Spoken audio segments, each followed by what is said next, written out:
So my name is Daniel Val. I'm from the GeneX Games crew, Spanish game publisher. And this year we're bringing two brand new games to the Essen Fair.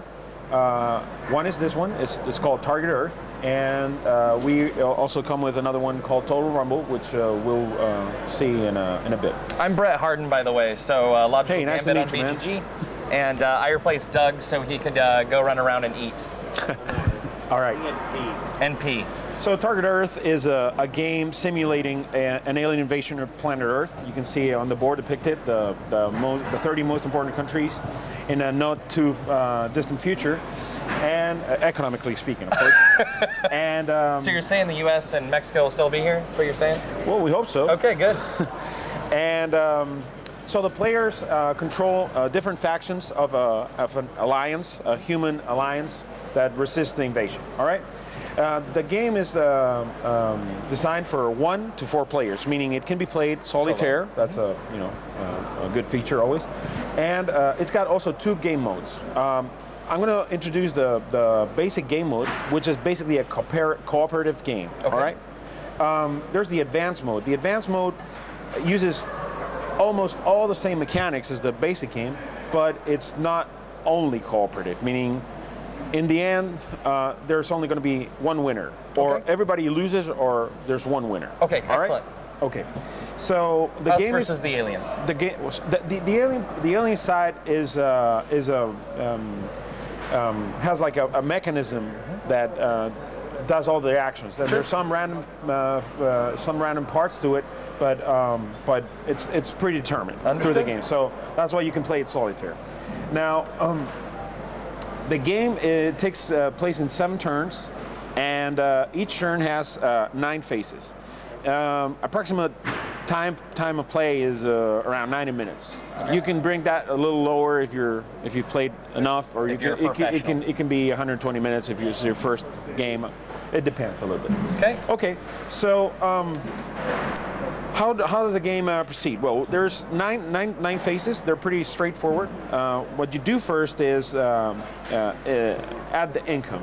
At the beginning of the game, there's going to be a random setup, divided the planet in either neutral countries, which is how they are depicted like that. See the gray outline? Mm-hmm. Now, some of them can turn to the alien side if they've been, converted, forced, or convinced that maybe the aliens are going to win eventually, or they can be allied, right? And that's so you use these markers in one way or the other to mark that. Okay. Each country is going to give you victory points or none if it's neutral to either the alliance or the aliens.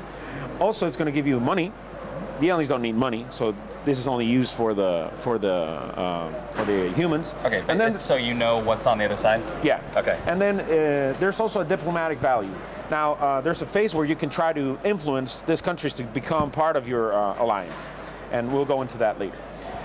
So you add up all the income that the countries give to the alliance, and that's added up here. You you count that in credits, and those are the current funds for the turn. So it's a very straightforward phase. Sure. The second phase is the research phase. In the research phase, the humans are trying to improve their technologies. You're going to basically be using fighters, troops, tanks in order to fight the invasion, and this needs improvement because when you start they're really crappy, but once you get to know the alien technology, you go improving, right? So among all players in the cooperative mode, players decide which technology to invest, fighters or troops, and these numbers mean how many dice will be rolled by each unit that is improved, has its technology improved. Like here, fighters start just rolling 2 dice, but if you go up one level, then 3 dice per fighter. Okay, so pretty straightforward. Yep. There's some prerequisites to doing this, and that's the money that needs to be invested and the number of labs that you need to have in all the bases. Okay. In order to accomplish that. Also, as you try to make more difficult technology, you need to have actually kidnapped some aliens, or maybe have some of their gadgets and investigate them. So you need a certain amount of that too. We'll get to how you get that later. All right, so So that's the research phase. you decide what to research, and you don't research automatically. You leave it like that, because you have to check. By the end of a turn, you'll check if all the conditions are met. Maybe you go for a technology not yet having this alien knowledge, but maybe you're trying to have it that same turn, or maybe an alien attacks one of the bases, destroys one of the labs, and all of a sudden you've lost all that investment. You go back. Okay, so there's some strategy into that too. All right. So during the research phase, the only thing that you do is you suggest what you're going to work. What are we going to do? If there's a tie in the vote, okay, everybody votes what they want to do. There's a tie. The first player decides who, and the first player is going to be rotating, clockwise during the game. My mic fell off. Sorry about that. So you haven't been Nobody heard me. Nobody's been hearing anything nobody that cared? I've been saying. Yeah. Everybody's like, why is he so quiet? Okay. All right, go ahead. All right. So it's a very fast phase too. The next phase is the productions. Once you've deducted from the current funds whatever you've invested in technology, you go ahead with a production phase. Now, all the money that remains is shared by everybody and distributed equally, and whatever can be distributed equally remains in the funds.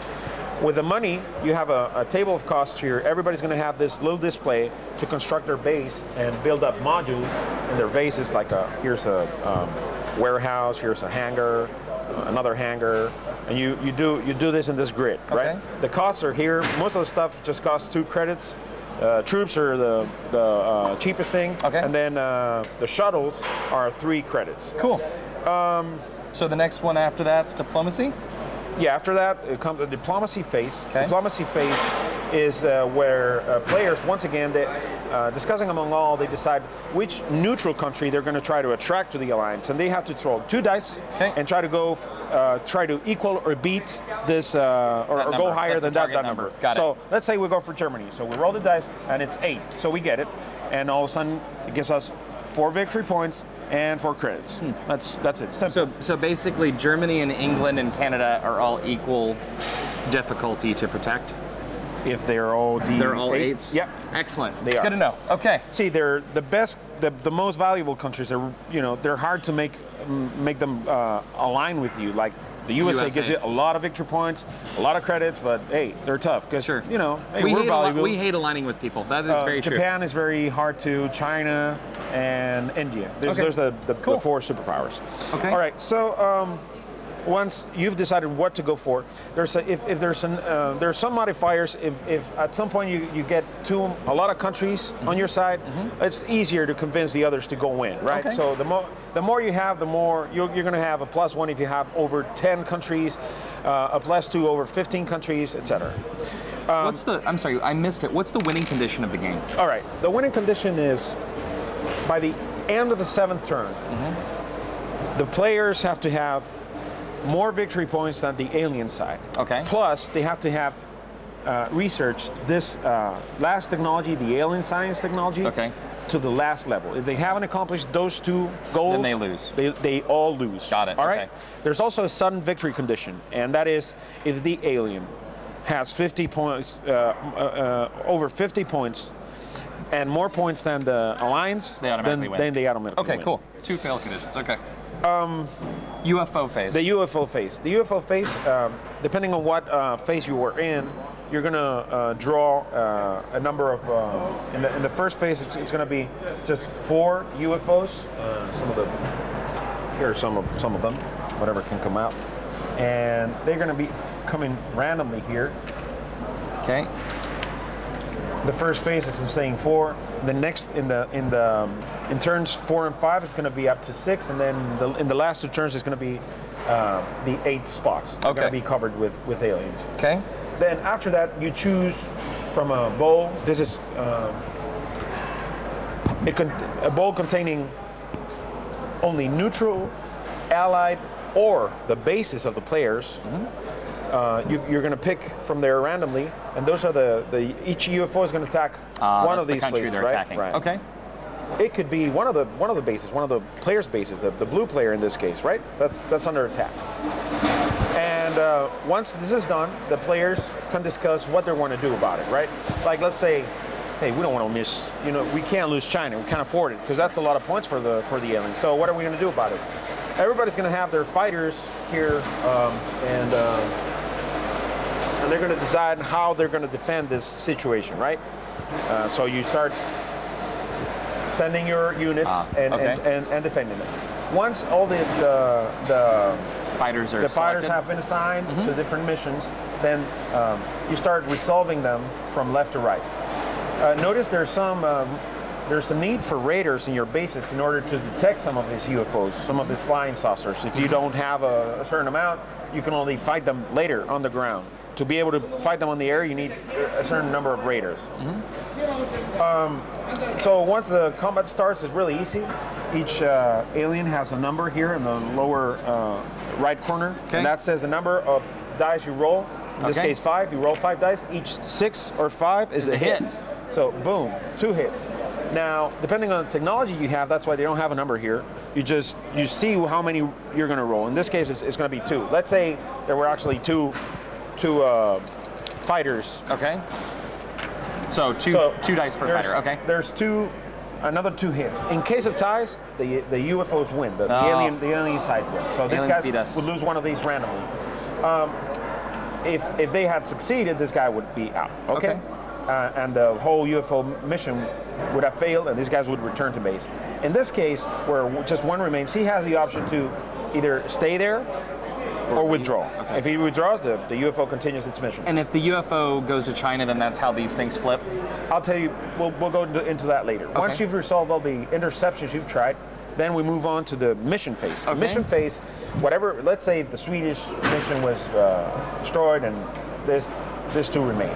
Now, players can then assign their shuttles. That's another type of unit. Shuttles are, they bring heavy equipment, the tanks, the troops.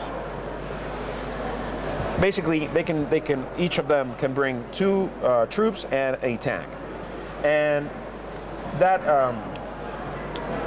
players decide which countries they want to protect on the ground, and they assign them. Depending on what phase it is, the UFOs get incrementally more difficult to beat. Sure. And the bigger the flying saucer, the more units they will have.